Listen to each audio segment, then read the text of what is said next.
Buying a car in this market is incredibly tough, especially if you're somebody that's not wanting to give up an arm, a leg, and your firstborn child in order to buy a car for a good deal. But fortunately, car prices are going down, and there are some cars that are considered to be a relatively decent buy today. So in this video, I'm going to be breaking down some of the best value cars that you can buy in the summer of 2023. So if you are somebody who has been wanting to pull the trigger on a used car, this is the perfect video for you. Now, I do want to preface by saying that this video is not going to be filled with the cheapest cars.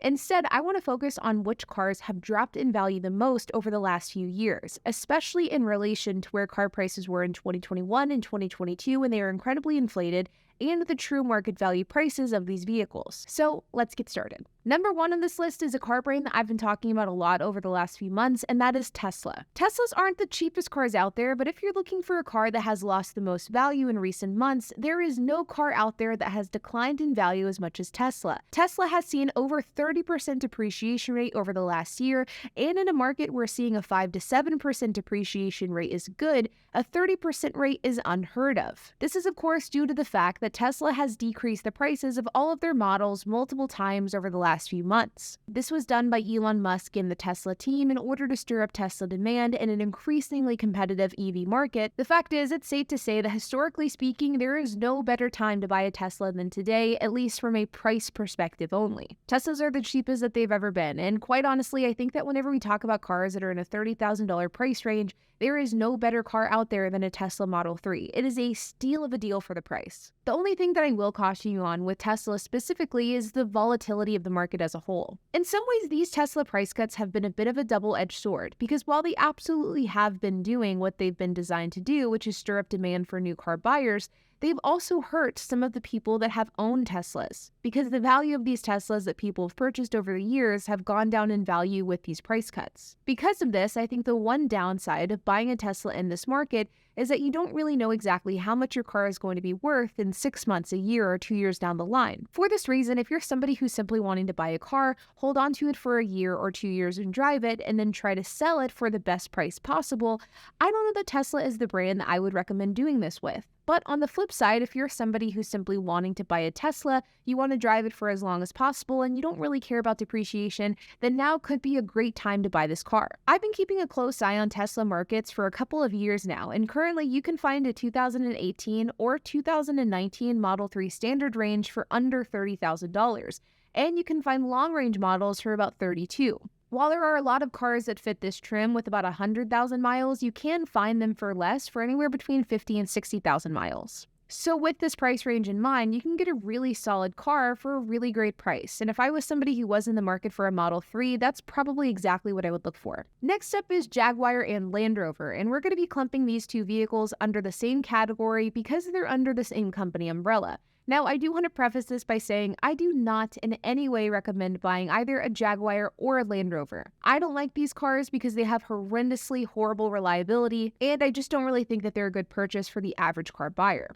But if you are somebody who's been wanting to buy one of these two cars, now could potentially be a good time to look at purchasing. While the overall car market has fallen about 7%, Land Rover has fallen 10.33%, and Jaguars have fallen 14.3%. Both of these brands have also fallen in the last 30 days as well. Land Rovers are selling for on average $47,824, while Jaguars are selling on average for $31,669. Of course, this is the average across all Land Rovers and all Jaguars, so the data is going to be a bit skewed depending on what year, make, and model you're looking at. Of course, older models are typically going to be cheaper than newer models, so keep that in mind whenever you do your own research. Again, reliability speaking, these are not cars I recommend. From an interest rates perspective, I don't think right now is the best time to buy either. But from a depreciation standpoint and from a value standpoint, these cars are the lowest that they've been over the last few years, and if you've been wanting to buy either a Land Rover and a Jaguar, and you're getting impatient, then it could potentially be becoming the right time now, or at least at some point this summer.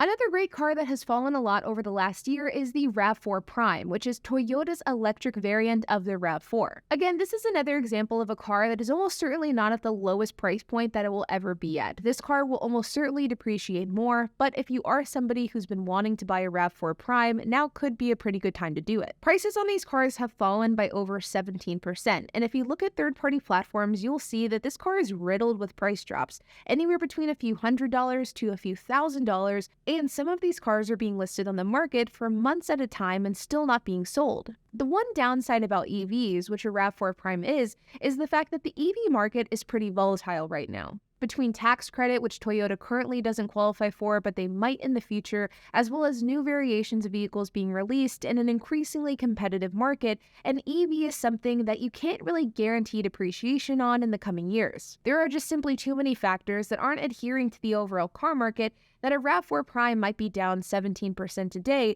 but this time next year it might be down in price 50%. It's just too hard to tell. I think a lot of the things that I stated with the Tesla and things that you should keep in mind also apply to the Toyota RAV4 Prime or really any electric vehicle in the market.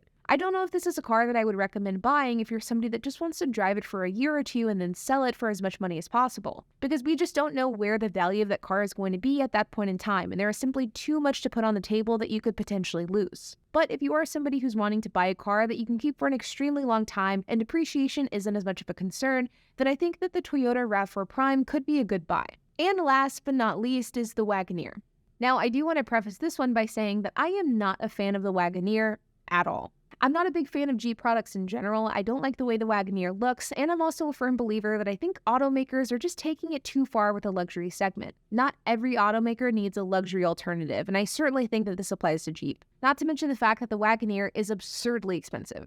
But the one big upside of the Wagoneer is the fact that this was a car that was released during the pandemic, and as a result, it's actually one of the few cars out there that has been following normal depreciation trends. And over the last year, this car has depreciated more than 17%. Again, this is not a car that I would recommend buying. I will never own one, but if you are a fan of Jeep and you want to own a Wagoneer, this could potentially be a good time to make that purchase from a purely value perspective. Now, these are all the cars that I think you could potentially look at if you're somebody who's wanting to buy a car this summer. These are cars that have depreciated above normal, and they're cars that are considered a relatively good value in relation to the overall car market as a whole, and where the market has been trending over the last few years. But what about cars that are still overpriced? Well, here are 3 different cars that you should absolutely avoid buying because these are just simply too expensive. First is the Toyota 4Runner. Toyota 4Runners have only fallen about 1.3% year over year, and it is rumored that the 6th gen Toyota 4Runner is going to be released next year. This could in turn cause the 5th gen Toyota 4Runner market to fall,